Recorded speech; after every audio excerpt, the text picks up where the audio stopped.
Beberapa tahun yang lalu, seorang profesor di Amerika Serikat nge-tweet yang isinya adalah mempertanyakan sampai sejauh mana kontribusi orang-orang Islam dewasa ini terhadap perkembangan ilmu pengetahuan dan teknologi. Dulu, kata dia, oke, dulu orang-orang Islam itu memberikan banyak sekali sumbangsi terhadap peradaban. Kita sekarang tidak banyak bisa melakukan sesuatu kalau tanpa bantuan dari orang-orang Islam di zaman dulu. Tetapi sekarang, 2 miliar populasi umat muslim di seluruh dunia ternyata hanya mampu memberikan sumbangsi selevel dengan satu fakultas di satu universitas di Amerika Serikat. Itu fakta, itu didasarkan pada data. Dan Baraya bisa cek data dimanapun juga tentang hal ini, Baraya akan menemukan hal-hal yang kurang lebih serupa dengan fenomena yang disampaikan oleh Pak Profesor tadi itu. Nah, tetapi alih-alih kita berpikir dan berintrospeksi diri tentang kenapa kita menjadi seperti ini dan kemudian mencari dan menemukan solusinya, kita malah menghujat habis-habisan Pak Profesor tadi itu. Si Profesor tadi itu di tweetnya langsung dihujat, dijelek-jelekan, dasar fasis, dasar rasis, dasar anti agama, dan sebagainya, dan sebagainya. Sebenarnya yang jadi masalah itu adalah umat muslimnya. Ketika dihadapkan pada satu otokritik terkait dengan peradaban, mereka seharusnya sadar diri dan kemudian berkontemplasi, kemudian mereka menemukan solusi, bukan malah menghujat pihak-pihak yang sejak saat itu dianggap sebagai musuh mereka. Saya katakan begini Baraya, bahwa orang-orang Islam zaman sekarang itu punya penyakit, punya masalah, yaitu mereka seringkali menjadi musyrik dengan mengasosiasikan diri mereka dengan agama atau mengasosiasikan diri mereka itu dengan Tuhan.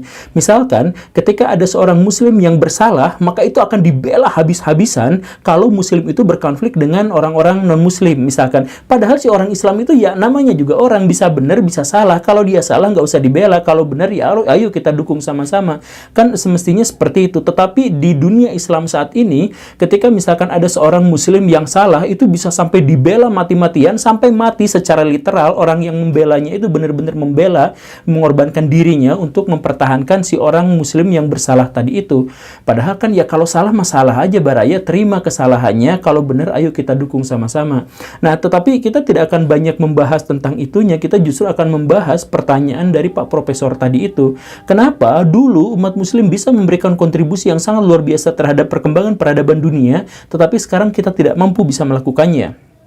Di banyak episode di channel ini saya sering sampaikan Baraya bahwa orang-orang Islam itu sekarang membalik agamanya. Jadi Islam itu sekarang agamanya menjadi terbalik karena dibalik oleh pengikut-pengikutnya sendiri. Misalkan, gagasan awal Islam itu adalah Islam sebagai agama cinta kasih, tetapi pengikutnya sekarang bikin rusuh di mana-mana. Kemudian Islam itu landasan awalnya itu adalah rasional, tetapi entah bagaimana pengikutnya sekarang emosional semuanya di mana-mana. Demonya teriak-teriak dan lain sebagainya lah yang kasar-kasar seperti itu. Nah, kenapa bisa sampai dibalik seperti itu?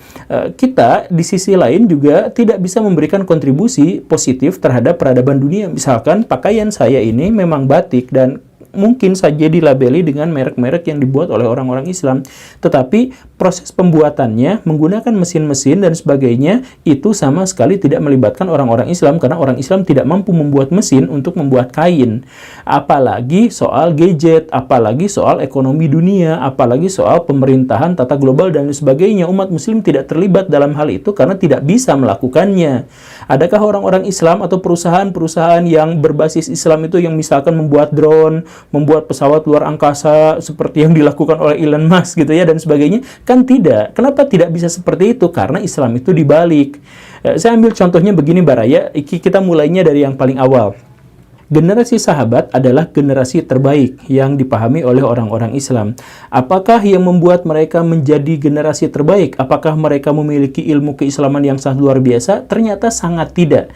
Kalau misalkan kita bandingkan soal hadis saja, misal Bukhari itu mengetahui setidak-tidaknya 300.000 hadis, bukan mengetahui, menghafal 300.000 hadis. Kemudian Ahmad bin Hambal dikatakan mengetahui sampai sekitar 1 juta hadis atau bahkan lebih. Imam Abu Hanifah bisa dikatakan sampai 800.000 hadis dan sebagainya. Coba kita bandingkan dengan para sahabat. Umar bin Khattab itu hafal hadis sekitar 500 saja, nggak pakai ribu, 500 saja. Abu Bakar 300 sampai 500-an, Ali sekitar 1000. Itu pun 1000 itu kalau sudah dicampur-campurkan dengan hadis-hadis yang dibawakan oleh orang-orang Syiah. Utsman sekitar 600-an hadis. Jadi jumlahnya jauh lebih sedikit. Kenapa para sahabat jumlah pengetahuan tentang Islamnya jauh lebih sedikit, tetapi mereka dianggap sebagai generasi terbaik? Kita juga misalkan mengetahui bahwa soal Al-Quran aja, semua imam mazhab itu hafal Quran di luar kepala. Tetapi di antara generasi sahabat yang hafal Quran itu tidak banyak. 4 orang Abdullah, Abdullah bin Umar, Abdullah bin Mas'ud, ya, Abdullah bin Abbas, Abdullah bin Amr itu lah hafal Quran. Abdullah bin Amr mungkin tidak hafal Quran, tapi dia mencatatnya. Ali hafal Quran, Utsman hafal Quran. Tetapi selain itu kita tidak mengetahui ada sahabat yang hafal Quran. Abu Bakar, Umar itu tidak hafal Al-Quran. Abu Darda, Aisyah, Zubair, Thalhah dan sebagainya itu tidak hafal Quran. Nah, tetapi kenapa mereka dianggap sebagai generasi terbaik? Karena yang paling penting di antara mereka semua adalah mereka bukan penghafal, tetapi mereka pelaksana. Jadi yang membuat mereka utama itu adalah setiap satu ayat turun kepada mereka, maka mereka akan menjalankannya. Sami'na wa ata'na, datang ayat mereka langsung terima apa adanya tanpa membantah dan sebagainya. Nah, inilah yang membuat mereka adalah generasi terbaik di dunia Islam. Sedangkan orang-orang Islam zaman sekarang justru malah dibalik. Yang ditekankannya itu adalah hafalan, tetapi pelaksanaannya tidak. Bagaimana ceritanya? Begini Baraya, kalau Baraya hafal 10 ayat di dalam Al-Quran, kemudian Baraya hanya sanggup melaksanakan 1 ayat, maka mungkin yang 9 ayat ini akan menjadikan Baraya dosa. Karena Baraya mengetahuinya tetapi tidak mengamalkannya. Nah, sekarang dibalik.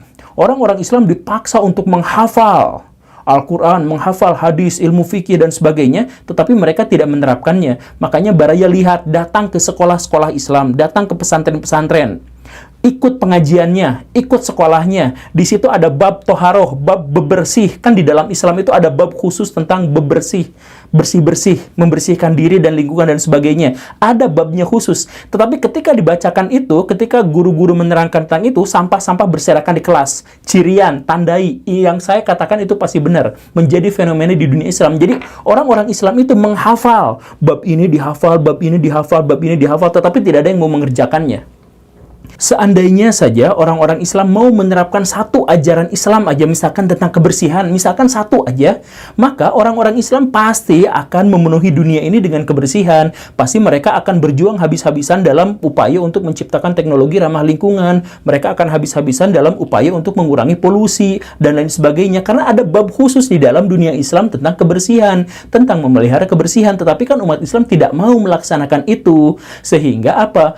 Negara-negara Muslim pada umumnya kotor. Tandai saja, Baraya datang ke Eropa, misalkan ke Prancis, ke Inggris, dan sebagainya, yang katanya bukan negara-negara Muslim, itu Baraya tidak akan bisa menemukan sampah. Tetapi sekarang Baraya datanglah ke wilayah yang populasi Muslimnya banyak. Di Arab Saudi, di Indonesia, dan sebagainya, Baraya akan menemukan banyak sekali sampah. Kenapa seperti itu? Padahal orang-orang Islam itu hafal betul dalilnya, tetapi mereka tidak mau melaksanakan itu. Bahkan kemarin misalkan di Indonesia ada sebuah organisasi atau perkumpulan yang punya target akan mencetak sekian juta penghafal Quran. Baraya, di Indonesia itu yang menghafal Quran itu 30.000 orang. Udah sangat banyak. Yang jadi masalah itu adalah pelaksananya. Pelaksananya siapa di Indonesia? Kan itu. Kenapa tidak ada di Indonesia itu orang-orang yang berjuang untuk melaksanakan Quran? Semuanya menghafal. Dan bahkan yang melaksanakan Quran itu dilarang. Misalkan begini Baraya, gini ya. Baraya mau puasa. Kalau Baraya mau puasa, itu Baraya harus tahu kapan mulainya.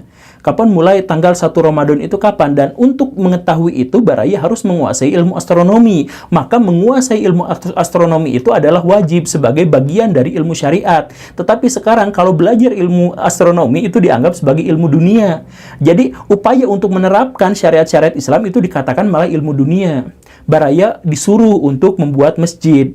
Kan di dalam hadis jelas disuruh untuk membuat masjid dan memeliharanya. Nah, bagaimana cara membuat masjid? Itu Baraya harus menguasai matematika, harus menguasai ilmu alam, harus menguasai ilmu teknik sipil dan sebagainya. Nah, sekarang ketika mau belajar matematika, nggak usah belajar matematika, itu nggak akan membawa Baraya masuk ke sorga, kan, dan sebagainya. Jadi ada ustadz-ustadz yang malah melarang untuk mempelajari matematika. Padahal itu adalah cara untuk menjalankan syariat Islam.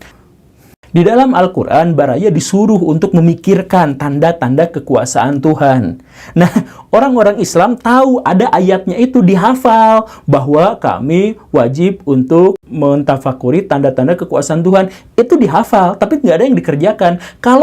Kalau ayat itu dikerjakan, maka orang-orang Islam pasti akan habis-habisan konsen di fisika, di biologi, di astronomi, di geografi, karena itu adalah pelajaran-pelajaran atau ilmu-ilmu yang mendorong kita untuk bertadaburi alam, untuk bertafakur terhadap alam. Tetapi kita tidak boleh, nggak boleh sama banyak ulama-ulama yang nggak usah belajar yang kayak gitu. Lah, mengerjakan syariat Islam, mengerjakan sesuatu yang diperintahkan sama Tuhan itu dilarang. Yang harus dikerjakan adalah menghafal ayat-ayat itu. Makanya banyak kejadian, misalkan kemarin dulu ya, ini mah di dunia paralel yang lain gitu ya, kemarin dulu itu jemaah haji misalkan dari Indonesia kalau mau datang ke Arab itu harus divaksin babi dulu.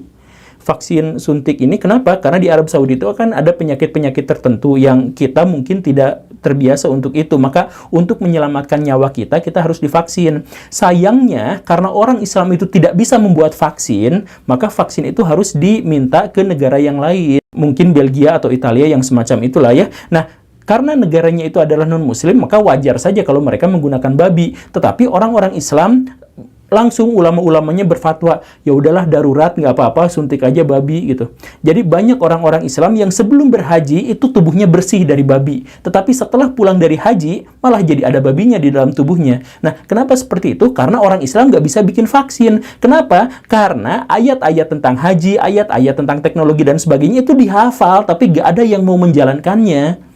Di dalam Islam, Baraya disuruh untuk menjadi wakil Tuhan di muka bumi. Kalau Baraya mau menjadi wakil Tuhan di muka bumi, maka kuasai media massa, kuasai teknologi, kuasai ilmu tentang kedirgantaraan, kuasai ilmu tentang kemaritiman, dan sebagainya. Agar Baraya menjadi wakil Tuhan di muka bumi. Karena dengan setelah itu terjadi, maka Baraya bisa memberikan kontribusi positif terhadap masyarakat. Baraya bisa menaungi orang-orang yang kemiskinan dan kelaparan. Baraya bisa mengentaskan orang-orang yang sekarang sedang kerepotan dan sebagainya. Baraya bisa menyelamatkan lingkungan dari polusi dan sebagainya. Nah, itu semua menggunakan ilmu. Dan kenapa harus seperti itu? Karena Tuhan yang memerintahkannya. Nah, ayat tentang perintah Tuhan untuk melakukan itu bukan sekedar dihafal, tapi harus dipraktekkan.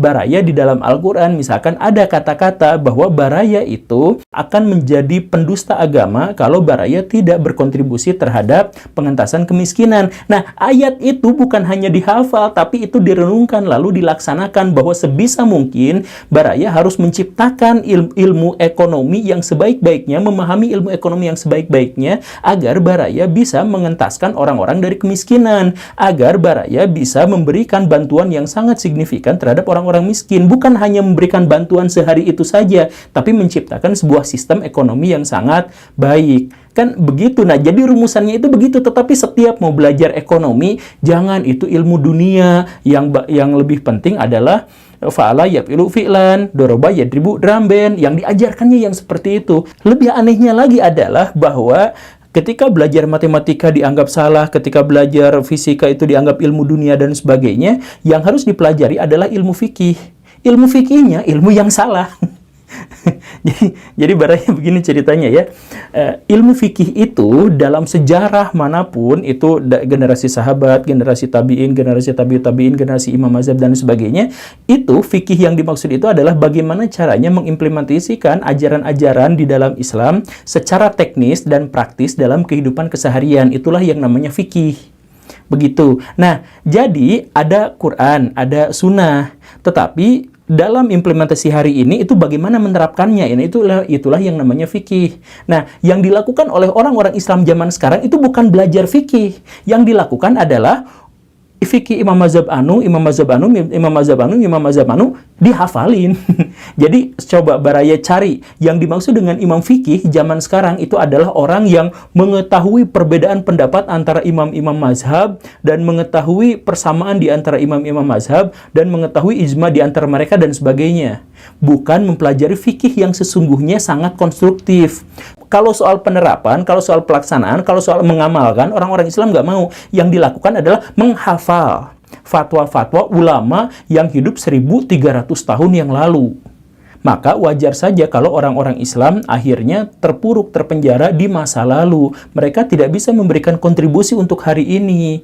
Nah, kenapa bisa seperti itu? Ternyata salah satu alasannya itu adalah karena banyak ulama-ulama palsu yang dianggap ulama beneran. Ulama-ulama palsu itu suka ditanya misalkan sama jamaahnya, kenapa Islam mundur? Kenapa begini? Nah, jawaban yang semestinya adalah, oh iya ya Islam mundur, ayo kita bangkitkan kembali. Itu jawaban yang benar. Tapi jawaban dari ulama-ulama palsu, si ulama-ulama itu berpikir bahwa, iya ya kan saya juga tidak memberikan kontribusi terhadap dunia. Saya juga nggak ngerti fisika, saya juga nggak ngerti ilmu komunikasi, saya juga nggak ngerti sosiologi dan sebagainya. Oh, lalu bilang sama jamaahnya, ngapain belajar yang kayak gitu? Itu mah nggak akan bawa ke akhirat. Jadi sebenarnya kata-kata itu adalah tameng untuk menyelamatkan harga dirinya. Harga diri dari ulama palsu itu, yang egonya tinggi itu. Tetapi, karena itu didengar, dianggapnya dari ulama, maka orang-orang mengikutinya jadi mengikuti semuanya. Ya iyalah, itu mah kan pelajaran matematika mah kan nggak bisa dibawa mati, nanti sama malaikat munkar nakir juga nggak akan ditanya dan sebagainya. Maka Islam pada akhirnya sekarang runtuh. Bahkan untuk sholat sekalipun kita sangat tergantung pada orang-orang kafir. Mau azan saja yang ngagandengan batur itu, yang mengganggu orang-orang yang tidur itu, harus pakai toa yang buatan bukan muslim. Bikin Masjidil Haram pun kita menggunakan teknologi non-muslim. Iya kan, seperti itu. Kita melakukan ini itu seluruhnya tergantung pada orang-orang non-muslim. Tetapi di sisi lain kita teriak-teriak kafir, kafir, kafir dan sebagainya. Kan jadi gak tahu diri. Makanya ya saya bukan menyalahkan sepenuhnya. Saya ngajak Baraya untuk mari kita berkontribusi terhadap peradaban dunia, karena itulah yang diperintahkan oleh Allah. Itulah yang diperintahkan di dalam Al-Quran. Jadi semua dalil-dalil itu bukan hanya dihafal. Yang paling harus itu adalah difahami kemudian dilaksanakan. Sebab kata Nabi, ada kriteria orang-orang atau sekelompok orang yang disebut sebagai anjing-anjing neraka. Mereka itu hafal Quran hanya sampai di lisan saja. Jadi kalau ada orang yang hafal Quran sampai di lisan saja, tapi dia tidak memahaminya dan dia tidak mengamalkannya, maka mereka itu dosanya jauh lebih besar, bahkan disebut sebagai anjing-anjing neraka.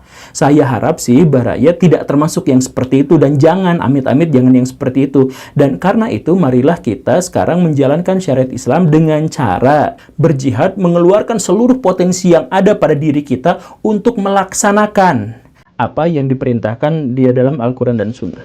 Dalam teks-teks agama Islam itu sering dikatakan bahwa agama Islam itu mudah.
Di dalam Islam tentu saja kemudahan itu adalah sebuah kewajiban.